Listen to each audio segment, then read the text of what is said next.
Hello everybody, welcome to my channel Learn with Mamta. My name is Mamta and today we are going to discuss a very important topic, that is new education policy.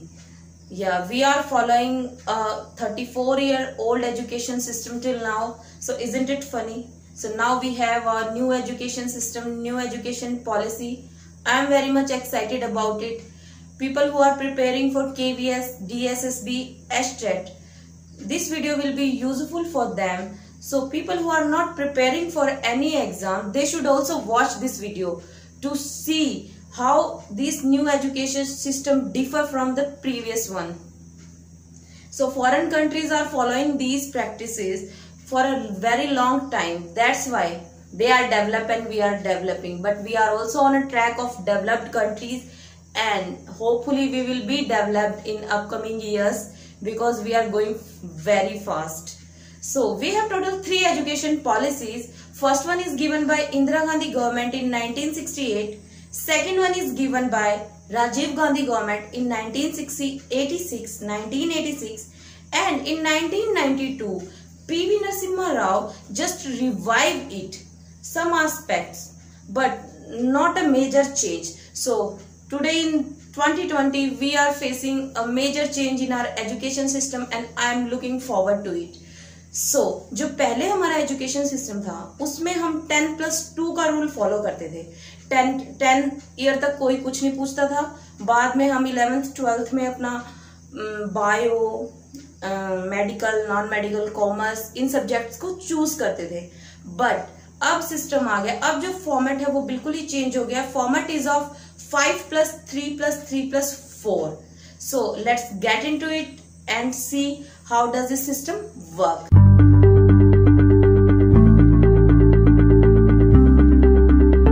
New education policy was given by Dr. R. Kasturi Ranjan,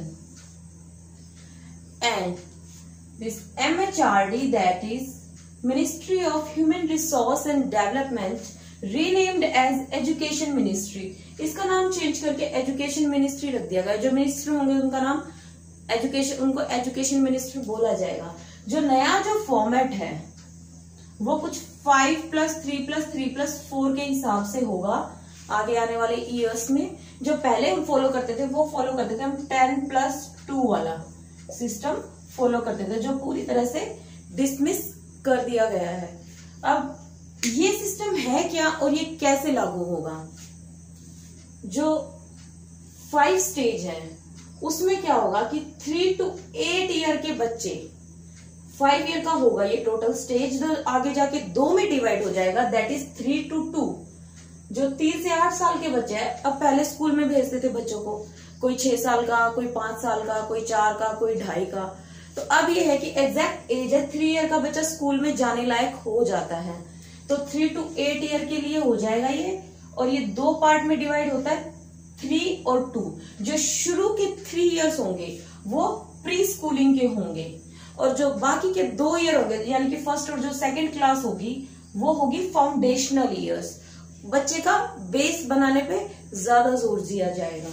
second, third year, 3 year, that is 8 to 11 years के students के लिए है ये. वो third class, fourth class, fifth class आ जाएगी उसमें. इसको बोलते हैं प्रिपरेटरी स्टेज. बच्चे को आगे आने वाली क्लासेस के लिए प्रिपेयर किया जाएगा. और एक और बात, नई शिक्षा नीति में बच्चों को अपनी मदर टंग में 6th क्लास तक अपनी मदर टंग में सीखने की इजाजत है. कोई लैंग्वेज उन पे थोपी नहीं जाएगी, क्योंकि ऐसा माना गया है कि मदर टंग से बच्चे बहुत अच्छे से डेवलप करते हैं और सीखते भी बहुत अच्छे से हैं. तो थर्ड वन, जो थर्ड ईयर वाला है वो 11 to 14 ईयर के स्टूडेंट्स के लिए है. जो 6th, 7th और 8th क्लासेस में आ जाएगी, इसको मिडिल स्टेज बोलते हैं. इसमें क्या किया जाएगा? इसमें स्किल डेवलपमेंट पे जोर दिया जाएगा. Whenever students come out of the school after 8th class, they are capable of at least one skill. They have to be master one skill. Okay. Last one is 4 year वाला, that is 14 to 18 year के student के लिए है. 9th, 10th, 11th, 12th. पहले क्या होता था? 12th class में हम अपना सिलेक्ट करते थे सब्जेक्ट, साइंस, कॉमर्स, जो भी हमें लेना है। इसमें फ्रीडम ऑफ सब्जेक्ट रहेगा, फ्रीडम ऑफ सब्जेक्ट। कैसे, अगर आप फिजिक्स लेना चाहते हैं उसके साथ आप कॉमर्स का भी कोई भी सब्जेक्ट ले सकते हैं। अपनी चॉइस और अपने इंटरेस्ट के अकॉर्डिंग हम अपने सब्जेक्ट्स को सिलेक्ट कर सकते हैं। ये बच्चे के लिए बहुत ज्यादा इंपॉर्टेंट है कि हर एस्पेक्ट में, साइंस वाला स्टूडेंट सिर्फ साइंस में ही मास्टरी कर पाता है और सब्जेक्ट्स उससे अनटच रह जाते हैं। तो अब ये ऐसा नहीं रहेगा, जो अपकमिंग जनरेशन आ रही है वो हर चीज को अच्छे से एक्सप्लोर करेगी। अब आती है बात असेसमेंट की। असेसमेंट कैसे किया जाएगा? Assessment is of 360 degree overall, मतलब बच्चे का ओवरऑल सारी जगह से होलिस्टिक डेवलपमेंट को देख के उनको इवेलुएट किया जाएगा। इवेलुएशन के 3 एस्पेक्ट रहेंगे। बच्चा खुद अपने आप को इवेलुएट करेगा, टीचर उसको इवेलुएट करेगा, and third one is peer group, उसके फ्रेंड्स भी उसको इवेलुएट करेंगे। अब पहले वाला सिस्टम नहीं रह गया है कि बच्चे को मतलब मैम ने या टीचर ने जितने भी नंबर देने थे वो दे दिए बस शक्ल देख के, नहीं। अब बच्चा खुद को भी इवेलुएट करेगा, उसके पीयर ग्रुप भी उसको इवेलुएट करेंगे और टीचर भी उसको इवेलुएट करेगा। हायर एजुकेशन, जहां पे हायर एजुकेशन की बात आती है उसमें क्या होगा कि बहुत सारे रूल्स हैं जो फॉलो किए गए हैं। First one is multiple entry and exit. Multiple entry और एग्जिट हम ले सकते हैं। फॉर एग्जाम्पल, जैसे कि बच्चों में बहुत होता है आजकल, अगर मेरे फ्रेंड्स साइंस ले रहे हैं तो मैं भी साइंस ले लूंगी या मैं भी साइंस ले लूंगा। तो भेड़ चाल में बच्चे, मैंने बहुत देखा अपने स्टूडेंट्स के अंदर भी, मेरे फ्रेंड्स तो मैम साइंस ले रहे हैं तो मैं भी साइंस लूंगा। वो साइंस ले लेते हैं, 1 ईयर पढ़ते हैं, उनसे अच्छा परफॉर्म नहीं हो पाता।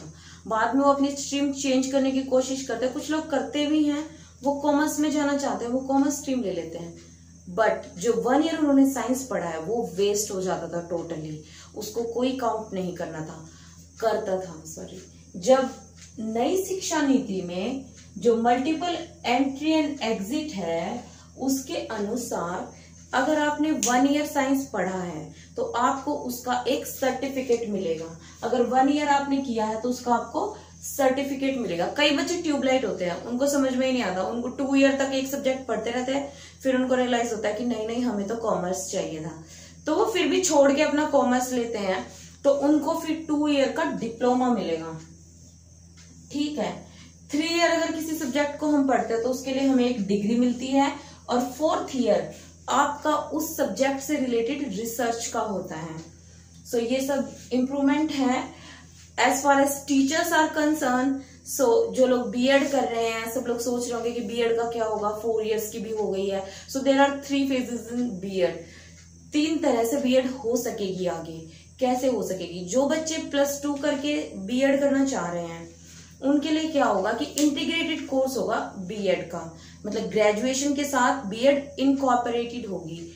अगर जो लोग ग्रेजुएशन के बाद बीएड करना चाह रहे हैं उनको फिर 2 ईयर की बीएड करनी पड़ेगी, और जो लोग पोस्ट ग्रेजुएशन के बाद बीएड करना चाह रहे हैं उनको ओनली 1 ईयर की बीएड करनी पड़ेगी। सो ये सब टीचर्स के लिए। अब टीचर्स को भी तो अब एजुकेशन सिस्टम अपग्रेड हो रहा है, स्टूडेंट्स को अपग्रेड किया जा रहा है, सो टीचर्स को भी तो अपने आप को अपग्रेड करना पड़ेगा, और ये जरूरी हो गया, अपग्रेड करना ही पड़ेगा। अगर आप टेक्नोलॉजी से भाग रहे हो, आप ये सोच रहे हो कि मेरे को साइकोलॉजी ना पढ़नी पड़े, मैं तो साइंस पढ़ाती हूँ, और या फिर मुझे टेक्निकल कुछ ये सब समझने की जरूरत नहीं है, वो सब करना पड़ेगा, क्योंकि न्यू एजुकेशन सिस्टम में ऑनलाइन एजुकेशन के ऊपर भरपूर जोर दिया गया है, और coding and all that stuff भी बहुत ज्यादा उसको एनहांस किया गया है। हम इवोल्यूशन की प्रोसेस में हैं, हमारे बच्चे इवोल्यूशन की प्रोसेस में। एक टाइम आएगा जब हम व्हाट्सएप पे टेक्स्ट करते हैं, वो टेक्स्ट नहीं, हम कोडिंग के थ्रू बातें करेंगे एक दूसरे के साथ। सो बहुत ही इंपॉर्टेंट है ये सब चीजें।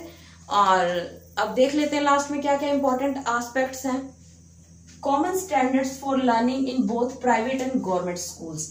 प्राइवेट और गवर्नमेंट स्कूल्स के लर्निंग स्टैंडर्ड्स सेम रहेंगे। फॉर एग्जाम्पल, जैसे कई प्राइवेट स्कूल है मनचाही फीस लेते हैं, तो वो एक स्टैंडर्ड सेट किया जाएगा कि इतनी ही फीस होनी चाहिए, और लर्निंग का स्टैंडर्ड भी इक्वल ही होगा दोनों स्कूलों में। Vocational integration, whenever student came out of school, they should be perfect at least in one skill so that they can survive on their own in this outer world. Third one is technological incorporation में, जैसा कि मैंने बताया technology का aspect तो बहुत ही important है, मतलब सब कुछ अपग्रेड हो रहा है तो टेक्नोलॉजी तो बहुत अच्छे से इनकॉर्पोरेट हुई है।